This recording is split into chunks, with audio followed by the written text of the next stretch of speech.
දේවල් ආස කාලන කරන්නේ නැතුව කවදාකවත් ජීවිතේ අපිට පිටිපස්ස හැරලා බලද්දි සතුටු වෙන්න බෑ. මම වාහන පිස්සෙක්. මම වාහන එකතු කරන්න තමයි මම ආස. ඒක සමහර අය කියනවා. ඇයි ඔය ඔච්චර සල්ලි යට කරන්නේ වාහනවලට? ගන්නකො ඉඩමක්. ගන්නකො කුරුඳු ඉඩමක්. ගන්නකො අතනින් ඉඩමක්. නෑ මේක මගේ තෘප්තිය. පිටිපස්ස හැරලා බලද්දි අපිට අපි ආස දේවල් කරලා නැත්තම් පුදා ජීවිතේ කවදාකවත් අපේ ජීවිතේ සාර්ථක නැහැ. අපිට හැමදාම වෙන්නේ දුක් වෙන්නේ. ඒ නිසා ආස කාලේට ආස දේ කරන්න.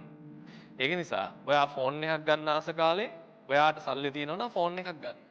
iPhone එකක් පාවිච්චි කරන්න ආස කාලේ පයිසට ගිහිල්ලා iPhone එකක් පාවිච්චි කරලා නැහැ. සල්ලි තියෙනවා නම් iPhone එකක් ගන්න ඕන. හැබැයි ණය වෙලා ගන්න එපා. තඩ ලෝන් දාලා තඩ පොලී වල එහෙම ගන්න එපා. වාහනයක් ගන්න අතේ තියෙන සල්ලි තියෙන වෙලාවේ වාහනයක් ගන්න. මම දැකලා තියෙන සමහර මිනිස්සු වාහනය ගන්න සල්ලි තියෙනවා. හැබැයි වාහනයක් ගන්න නැහැ. ඒ සල්ලි තියාගෙන මොකටද එහෙම වෙන්නේ ජීවිතේ?